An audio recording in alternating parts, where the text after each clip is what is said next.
안녕하세요. 안녕하세요. 오늘은 뷰터뷰 7화입니다. 오늘 저희가 먹을 음료는 저는 물이고요.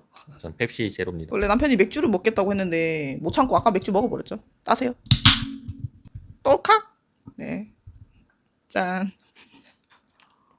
제가 은퇴를 하고 나서 일식을 한 지 3주 정도가 됐어요. 가끔씩 두 끼를 먹기는 했는데 이제 라면 한 개를 다 먹기가 힘들더라고요. 아까 먹다가 솔직히 너무 배불러서 남편한테 좀 주고 싶었는데 제가 하루 종일 뭐 제대로 먹지도 않았는데 그것조차도 다 안 먹으면 너무 안 좋을 것 같아서 일단 단백질 쉐이크 한 잔이랑 밥이랑 해서 먹기는 했습니다. 나약하네요. 새로 산 짜장라면이 있어서 그거에다가 닭가슴살, 계란 추가해서 이렇게 먹었었어요. 본론으로 들어가겠습니다. 네. 저희가 가지고 온 이번 주제는 20, 30대가 자산 격차가 벌어지는 이유입니다. 저희가 20대 때는 정확히는 20대 중후반까지는 자산 격차랄 게 거의 없었어요. 왜냐면 다들 사회초년생이고 이때는 지출을 통제하는 사람이 자산을 가장 많이 모으는 시기가 20대거든요. 왜냐면 20대 때 지출 통제가 돼서 목돈을 일부 모았을 때 그 목돈이 복리로서 확 터지는 게 30대인 것 같아요. 이유는 30대가 되면 뭐 결혼을 할 수도 있고 보통 결혼을 하면 자산을 사게 됩니다. 대표적인 자산이 어떤 게 있을까요, 남편님? 대부분 다 부동산이 많죠. 네. 부동산을 일단 사게 된다면 그러니까 괜찮은 부동산을 말씀드리는 거예요. 어쨌든 그 부동산에 대한 시세 차익도 보면서 제가 가지고 있던 목돈에 대한 가치가 빛을 발하게 되는 시기입니다. 저희가 20대 때 소비를 잘 안 하는 편이었어요. 남편은 소비를 왜 안 했었나요? 20대 때. 그러니까 저를 만나기 전이요.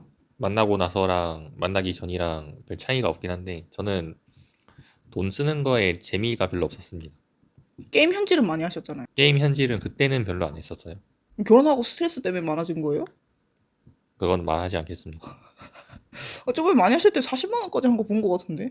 사실 이게 게임 현질을 한번 딱 하기 시작하면은 끊을 수 없는 늪에 빠지는 경험을 할 수 있어요. 해본 사람만 압니다. 네, 다행히 저희 남편은 흡연을 한 적이 없고요. 술 같은 경우도 회식 정도에서나 많이 먹고 아니면 남편 친구들도 술을 별로 안 좋아합니다. 회사 지인들은 술을 좀 좋아하긴 하는데 그 친구들 한 번씩 볼 때나 먹지 많이 안 먹긴 했죠. 그나마도 최근에는 양주 사던 거를 거의 끊었죠. 제가 특별한 일 있을 때만 사자고 남편이랑 협의를 했기 때문에. 저희 남편이 좀 특이한 썰이 있어요. 그거 한번 풀어주실 수 있나요? 제가 대학교 1학년 때 1학년 마치고 나서 군대를 갔다 왔습니다. 제가 그 대학교를 학비는 다 장학금이 나왔어가지고 학비가 들지 않았었거든요. 그러다 보니까 제가 복학하고 나서 용돈을 하기 위해서 일용직 알바를 했었어요. 일용직 알바를 하고 나서 그냥 한 20일 정도 일을 하니까 복학할 시즌이 와가지고 복학하기 전에 좀 놀자 이래가지고 바로 일을 그만두고 일당을 챙긴 다음에 나왔거든요. 근데 그때 제가 세금 떼고 받았는데 180만 원 정도 받았었어요. 음. 이거 다 받고 나서 면허도 따고 친구들이랑 PC방 가서 놀고 하는데 제가 이 돈으로 거의 1년 동안 사용을 다 했었어요. 아니, 180만 원으로 운전면허 따고 1년 내내 썼다고요? 아무리 PC방이라지만. 그러니까 친구들이 그 당시 때도 술을 좋아하지 않았던 그 친구들이랑 놀았던 거죠? 네, 그렇죠. 저는 PC방, 집, 학교 빼고는 어딜 나가질 않았었어요. 그래서 제가 이 썰을 듣고 저희 시어머니한테 막 웃었던 적이 있거든요. 진짜였냐고 그러니까. 얘는 진짜로 그때 돈을 안 썼다고. 그러면서 자기 아들이랑 자기 아들 친구들이랑 똑같대요. 그냥 PC방밖에 안 갔대요. PC방 가가지고도, 딱 PC만 하고 왔대요. 거기서 음식도 잘 안 사 먹었다 했잖아요, 자기? 네, 저는 그때 말랐었거든요. 음식 사 먹는 게 싫대요, PC방에서. 그거 이해가 안 되네. 음식을 안 사 먹어도 될 정도로 배가 고프지 않았었어요. 게임은 열심히 오래 했는데 저녁 6시에 PC방을 가면은 다음날 6시까지 식사를 안 했었어요. 당시 PC방이 얼마였죠, 한 시간에? 1시간에는 기억은 안 나는데 10시간에 10,000원 했던 것 같아요. 와, 그러면 하루에, 아니구나, 매일 가진 않았겠네, 그죠? 거의 뭐, 금토일 이렇게 갔겠네요. 주말에 이렇게 생활을 했었고 평일에는 그냥 집에서 게임했죠. 일단은 자취를 하지 않았다는 점. 아, 네, 그죠. 그리고 부모님 집에서 지내면서 식비랑 생활비는 따로 드리지 않았고, 그죠? 용돈 생활을 했어야 되는데 그 돈을 제가 다 아까 말한 한 달 알바비로 다 해결했었죠. 일단 자취를 하지 않은 것도 굉장히 큰 장점이 될 수도 있겠어요. 그죠? 제가 시어머니 집에 갔을 때 이 얘기를 듣고 그때도 좀 많이 놀라긴 했어요. 그때 인사 갔을 때 이 얘기를 한번 들었던 것 같아요. 결혼하고 나서인지 기억이 잘 안 나네. 아무튼 저희 남편은 좀 천성이 많이 안 쓰는 스타일이었대요. 돈이 있든 없든 본인 수중에. 근데 저 같은 경우는 통장에 돈이 없을수록 소비력이 강해지는 스타일이었어요. 그래서 저희가 투자 영상 2화인가? 1억 모으기에서는 제가 남편과 뭐 약 4년 만에 1억을 모았다고 적어는 놨는데 그거는 남편과 제가 거의 비슷한 시점에 저축을 했을 때를 기준으로 1억을 모은 걸 말씀드린 거고 제가 사실 사회초년생 3년까지는 저축을 하기는 했는데 저축을 거의 못했어요. 왜냐면 저희 집이 좀 어려워서 제 월급 대부분은 부모님을 드렸거든요. 그래서 월급의 한 10% 정도만 제가 용돈으로 쓸 수 있었는데 이게 너무 짤짤이로 써야 된다는 그런 뭐라 해야 될까? 압박감? 초조함? 그래서 20만 원을 용돈으로 써야 되면 그걸 다 썼어요. 단 만 원도 남기지 않았어요. 다 쓰고 그래서 가끔씩 조금씩 모자랄 때가 있잖아요. 저도 성인이다 보니까. 그래서 조금씩 모자른 거는 그때는 엄마한테 얘기해서 조금 더 달라고 이렇게 제가 제 월급을 달라고 부탁을 했었어요. 그래서 그 생활을 2년 가까이 좀 하다가 이게 좀 아닌 거예요. 왜냐면 내 인생이 있고 부모님 인생이 있는 거잖아요. 그래서 차라리 내가 목돈을 모아서 드리는 게 맞겠다라는 생각을 좀 했죠. 그래서 부모님과 경제적인 고리를 완전히 끊었고 그때 좀 다툼도 좀 있었어요. 하지만 뭐 이거는 넘어가고 그래서 제가 모으기 시작했고요. 처음에는 모르겠어요. 이게 막 재밌는지도 모르겠고 모으는 게 일단 회사 언니들이 월급의 최소 60%는 저축을 해라. 이렇게 항상 얘기를 했었거든요. 그래서 그냥 그대로 예적금밖에 안 했어요. 그때 뭐 투자가 뭔지 모르니까. 그래서 예적금 하고 몇 년이 지나니까 통장에 약 4천만 원 정도가 쌓입니다. 제가 원래는요, 5천만 원만 모으고 다 쓸 생각이었거든요. 뭐 여행도 더 많이 가고 더 비싼 음식 먹고 이러고 싶었어요. 근데 막상 4천만 원이 딱 되니까 사람 심리가, 이거 내가 조금만 더 열심히 하면 5천만 원 금방 되겠는데? 이 생각이 들었어요. 그래서 저축률을 조금 높입니다. 원래 60%였는데 70%까지 높였어요. 그러고 5천만 원이 막상 됐어요. 그러니까 뭐가 사고 싶어도 아까워서 못 쓰겠는 거예요. 그리고 이거는 지금도 이어지는 그런 건데 살 수 있어도 안 사는 겁니다, 저는. 그러니까 제가 20대 초반 때는 어떤 성향이었냐면 살 수 없는데 사야 되는 거예요. 소비적인 욕망이 좀 자극이 많이 됐거든요. 근데 돈이 많이 모이고 나서는 나는 이거를 못 사는 게 아니고 안 사는 거예요. 그러니까 이게 지출이 갑자기 통제가 되더라고요. 그래서 점점 그렇게 생활을 계속 하다가 결국에는 저희 남편을 만나서 시너지가 생겼고 저희 남편은 본인은 그대로래요. 더 줄이고 뭐 이렇게 할 생각도 없었대요. 근데 막상 결혼해 보니까 제가 너무 심하게 남편한테 하게 된다니까.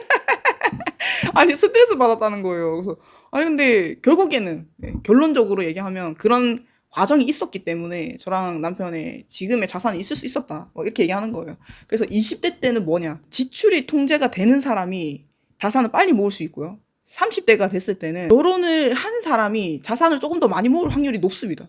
부동산 사고 싶거든요. 결혼을 했을 경우 말하는 겁니다.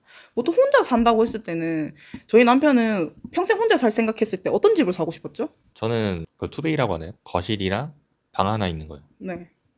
네, 그 집을 제가 사고 싶었죠. 저 혼자서 사는데 문제가 없으니까요. 네, 맞습니다. 이렇게 이 집에 대한 가치보다는 내가 그냥 혼자 살기 편한 투자로서의 가치가 조금 부족한 집을 살 확률이 높아요. 혼자 살 경우는. 왜냐면 작은 집을 사야 되고요.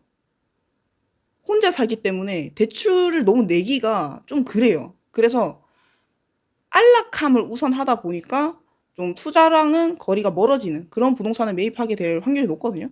근데 남편이 이런 생각을 하고 있을 때 저를 만났고 결혼했고 애를 낳았고 집을 샀고 또 신축 분양 아파트를 단청 받아가지고 이사까지 오게 됐죠. 그래서 지금 이 집도 어떻게 보면 시세 차익이 굉장히 좋다. 이렇게 말씀드릴 수 있고요. 저희가 펫파이어라고 해서 엄청 풍족한 파이어 족을 지향을 하지 않는 이유가 있습니다.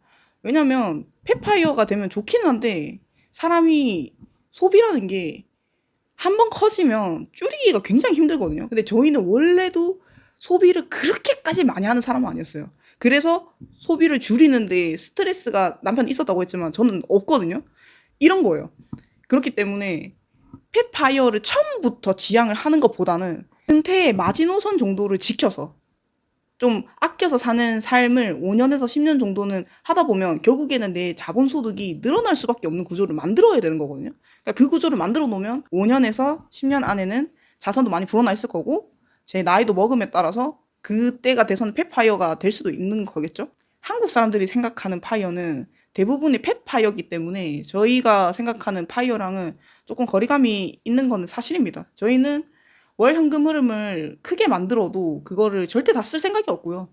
최소 20%, 최대 3, 40%까지는 죽을 때까지 재투자를 할 생각입니다.